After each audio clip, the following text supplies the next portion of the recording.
This might turn into a mini inhibitor trading race, depending on what Jin does, but Trundle is sure to stay behind.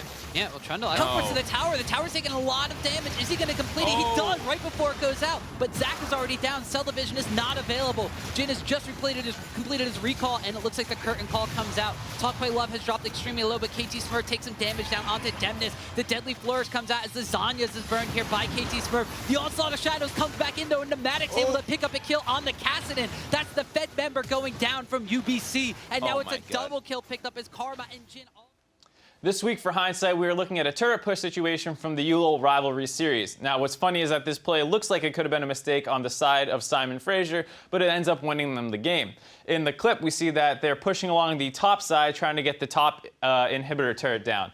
Now, if you look at the map, you'll see that at the same time, UBC is split pushing mid and bottom with Trundle and Jin. Now, Jin is a bad champion to have split pushing just because he takes turrets so slowly, but it looks like they're going to try and recall him out and get him topside after he takes the mid turret down, and Trundle starts TPing in. Now, Scarra, tell me, what are your thoughts when you start seeing this start going in, this TP? When I see this TP going in, the only way this works is if everyone commits when the TP starts. That way they can't burn the turret fast enough.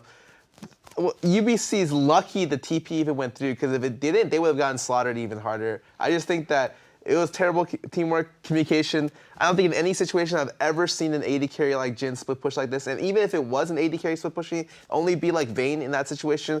And due to the gold deficit, maybe they didn't think they could win this fight. Trundle's already at bot lane tower. He should have just kept taking the inhib, and they could have just traded inhibs. And since the bot inhib is more important than the top one, seeing as how Baron is up, they could have just worked with that and looked to secure something else if they didn't want to take this fight because they're already out of position. I just thought it was terrible. I completely agree. You know nothing about the game. As we'll see as we play this out, clearly no one with Scarra's mind was in this game, because the Zach just goes flying in, gets popped before the Jin's able to join the fight. He's finally in range, pops some ult off here, but he's so far from the rest of the fight that when the Kassadin goes back in to reinitiate and is going to use his Zanyas here, Jin is just so far out of the frame that he's got to get anywhere in range to hopefully join back into this fight. Obviously, that's not going to happen. The Kassadin's going to come out of the Zanyas and lose the game.